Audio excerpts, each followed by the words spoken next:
verset du jour, Romains chapitre 12, le verset 20, je cite. Si ton ennemi a faim, donne-lui à manger. S'il a soif, donne-lui à boire. Car en agissant ainsi, ce sont des charbons ardents que tu amasseras sur sa tête.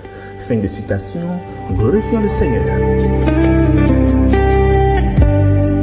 Alléluia, bien-aimés auditeurs et auditrices de notre Seigneur Jésus-Christ. J'espère que vous allez bien. Je prie que la grâce et la bonté de Christ soient et demeurent avec tout un chacun de nous. Si vous vous souvenez, bien-aimés, hier, nous avions médité ensemble sur le Romains 12, le verset 21, qui disait « Ne te laisse pas vaincre par le mal, mais surmonte le mal par le bien ». Et aujourd'hui, l'Esprit nous ramène d'un pas en arrière au verset 20 comme pour nous montrer le chemin concret par lequel cette victoire s'accomplit sur nous. Bien-aimé, Paul n'a pas parlé dans le verset comme un théoricien, mais il a parlé comme quelqu'un qui a vécu. Il a directement cité dans le verset, le livre des Proverbes au chapitre 25, les versets 21-22. Autrement, pour nous dire que ce qui était vrai pour nos patriarches l'est également pour nous, parce que Dieu a toujours voulu que nous qui sommes ses enfants répondons au mal autrement que par le mal. Au verset 19, il vient de dire, ne vous vengez point vous-même, laissez agir la colère de Dieu.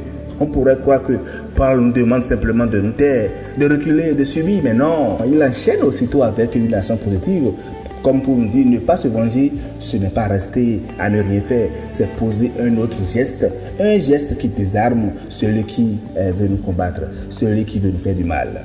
Et voyons de près ce que nous dit notre texte.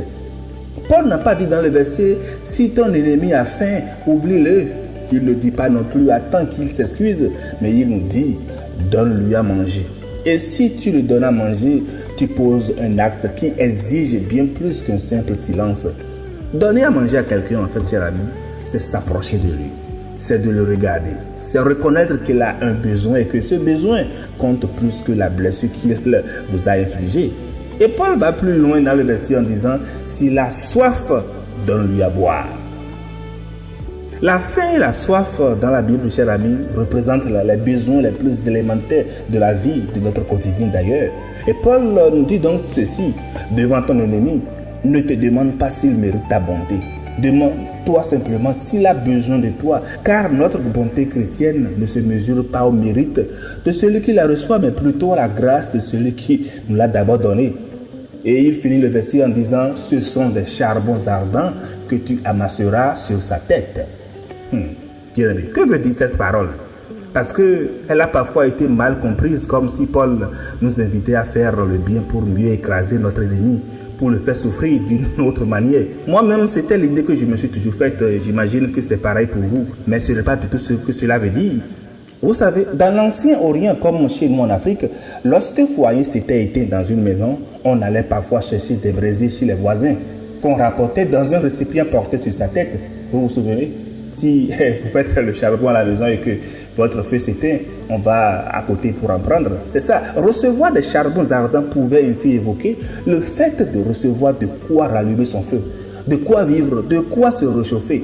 Les charbons ardents peuvent donc être compris comme des braises de la grâce déposées sur une vie refroidie par la haine. D'autres érudits y voient aussi comme une image de ronde salutaire ou encore un appel à la repentance. La bonté reçue devient alors un feu intérieur qui touche la conscience. Dans tous les cas, bien-aimé, ta bonté ne va pas humilier ton ennemi, elle va le réchauffer. Elle va faire fondre la dureté de son cœur.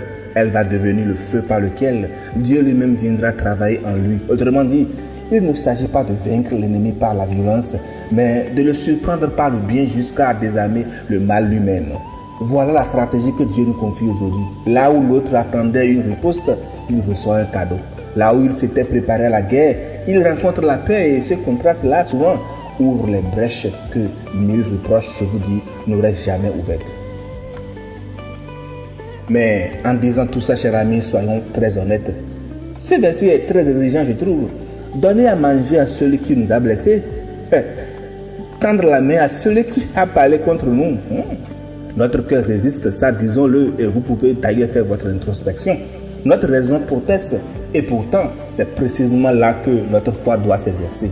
Car répondre au bien par le bien, tout le monde le fait, mais répondre au mal par le bien, cela ne peut venir que de notre Seigneur. Mais ne l'oublions pas, Paul ne nous demande pas dans le verset de cautionner l'injustice, ni de nous exposer naïvement au danger. Faire du bien à son ennemi ici, ce n'est pas approuver ce qu'il a fait, ni renoncer à toute sagesse, cher ami. C'est plutôt refuser que le mal nous transforme à son image. C'est plutôt garder notre cœur libre pendant que Dieu lui s'occupe du reste. Et c'est ça que nous devons retenir. Et regardons bien notre Seigneur, il a aussi vécu ce verset avant de nous le demander. À ceux qui l'ont cloué sur la croix, il a offert le pardon. À Judas, qui venait même de le trahir d'un baiser, il a dit, mon ami, voilà notre maître, voilà celui qui, le premier, a déposé des charbons ardents de grâce sur des cœurs qui ne le méritaient pas et qui le fait encore pour nous aujourd'hui, à tout un chacun de nous. Bonne méditation et agréable journée à toutes et à tous dans la miséricorde de Christ Jésus. Alléluia.